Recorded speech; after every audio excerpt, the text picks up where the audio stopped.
नमस्कार,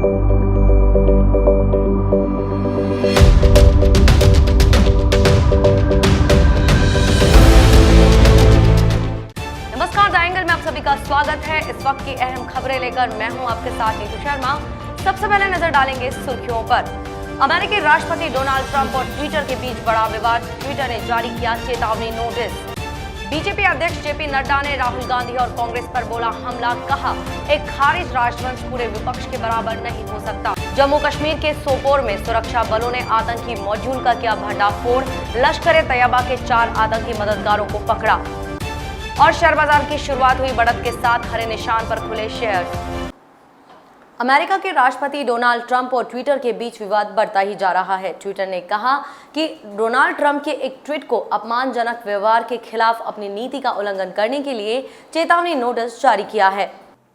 दरअसल अमेरिका के राष्ट्रपति ने ट्वीट किया, जब तक मैं आपका राष्ट्रपति हूं, वॉशिंगटन डीसी में एक स्वायत्त क्षेत्र नहीं होगा। यदि वे ऐसा करने की कोशिश करते हैं तो वे इसका गंभीर परिणाम देखेंगे। एक ट्वीट में ट्विटर ने कहा कि उसने अपने सार्वजनिक हित वाले नोटिस के पीछे ट्रंप के ट्वीट को छिपा दिया, क्योंकि राष्ट्रपति का यह ट्वीट एक पहचान समूह के खिलाफ नुकसान का खतरा पैदा कर सकता है। बता दें कि नस्ल भेदी प्रदर्शनकारियों ने सोमवार को सेंट जॉन चर्च के सामने व्हाइट हाउस के पास एक ब्लैक हाउस स्वायत्त क्षेत्र घोषित किया। Capitol Hill organised protest zone या कैपिटल हिल ऑटोनोमस जोन के रूप में पहचान बनाने वाले इलाके का हवाला देते हुए ऐसा किया। भारत चीन सीमा विवाद पर केंद्र सरकार पर लगातार हमले बोल रहे राहुल गांधी और कांग्रेस पर भाजपा अध्यक्ष जेपी नड्डा ने आज बड़ा हमला बोला है। उन्होंने कहा कि एक खारिज राजवंश पूरे विपक्ष के बराबर नहीं हो सकता है। उन्होंने कहा कि आज देश एकजुट है और पूरा देश सेना के साथ है।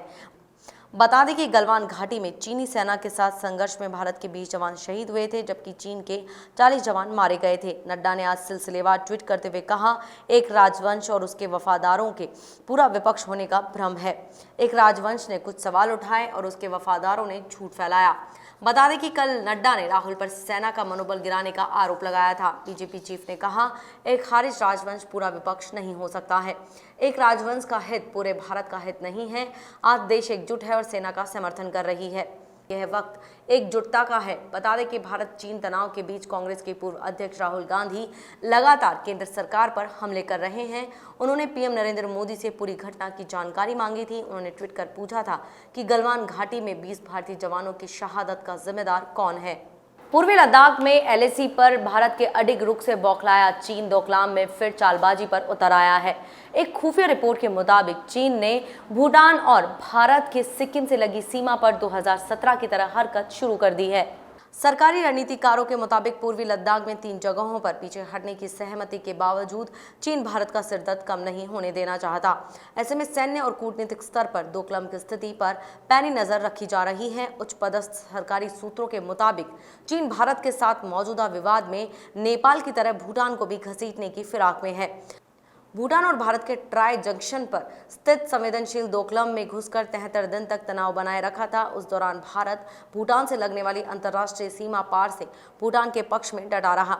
आखिर में चीन को वहां से हटना पड़ा। इस बार चीन नए पैतरे से नेपाल की तर्ज पर भारत और भूटान के बीच तनाव पैदा कर सकता है।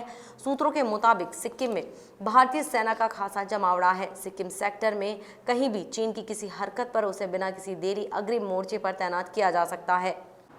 जम्मू कश्मीर के सोपोर में सुरक्षा बलों ने लश्कर-ए-तैयबा के आतंकी मॉड्यूल का भंडाफोड़ किया है। इस दौरान लश्कर-ए-तैयबा के आतंकियों के 4 मददगार पकड़े गए हैं। इन सभी के खिलाफ संबंधित धाराओं में मामला दर्ज कर लिया गया है। सभी से पूछताछ जारी है, जिसमें कई अहम खुलासे हो सकते हैं। जम्मू कश्मीर पुलिस ने बताया कि 52 राष्ट्रीय राइफल्स के साथ सीआरपीएफ ने एक साथ 2 इलाकों में सर्च ऑपरेशन शुरू किया, जिसमें लश्कर-ए-तैयबा आतंकियों के सहयोगी पकड़े गए हैं। सोपोर पुलिस को सूचना मिली थी कि इलाके में आतंकी गतिविधियों को अंजाम देने में उनके मददगार सहायता कर रहे हैं, साथ ही आतंकियों को शरण भी दे रहे हैं।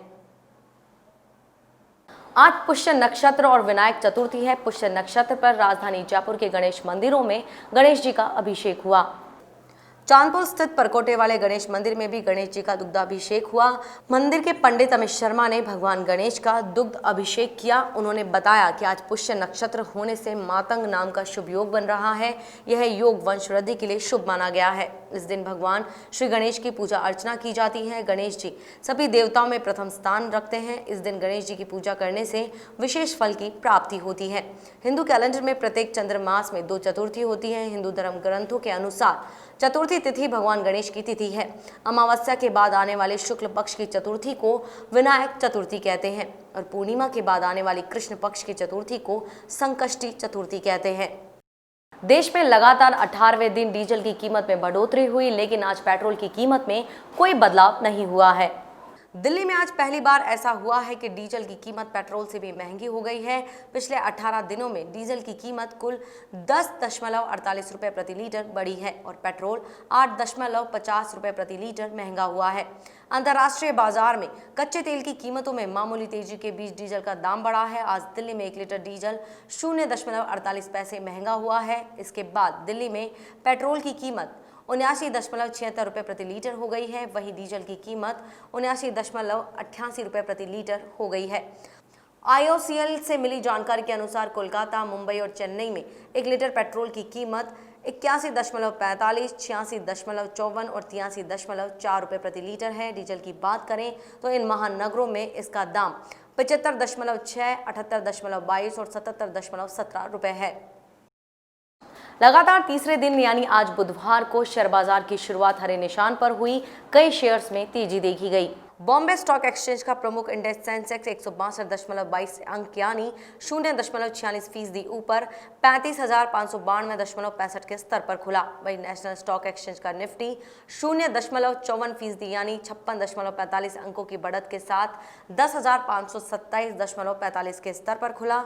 दिग्गज शेयरों की बात करें तो आज Bajaj finance, IndusInd bank, Bajaj Finserv, Zee limited, JSW steel, Tata steel, Hero MotoCorp, M&M, Vedanta limited और NTPC के शेयर बढ़त पर खुले। वहीं HCL tech, Infratel, Adani ports, power grid, tech Mahindra, Kotak bank, Infosys, BPCL, Shree cement और सिप्ला के शेयर गिरावट पर खुले। केंद्रीय स्वास्थ्य एवं परिवार कल्याण मंत्रालय की ओर से जारी आंकड़ों के मुताबिक पिछले 24 घंटों में 15,968 नए मामले सामने आए हैं और 465 लोगों की मौत हुई है। इसके बाद देश भर में कोरोना पॉजिटिव मामलों की कुल संख्या 4,56,183 हो गई है, जिनमें से 1,83,022 सक्रिय मामले हैं। 2,58,685 लोग ठीक हो चुके हैं या उन्हें अस्पताल से छुट्टी दे दी गई है और अब तक 14,476 लोगों की मौत हो चुकी है। धौलपुर में 63 नए मामले सामने आए। वहीं जयपुर में 53 नए मामले सामने आए हैं। आज प्रदेश में 182 नए मामले सामने आए और 7 लोगों की मौत हो गई।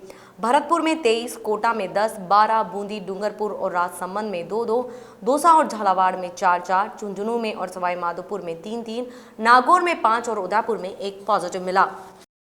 ये थी इस बुलेटिन की तमाम खास खबरें। देखते रहिए द एंगल। नमस्कार।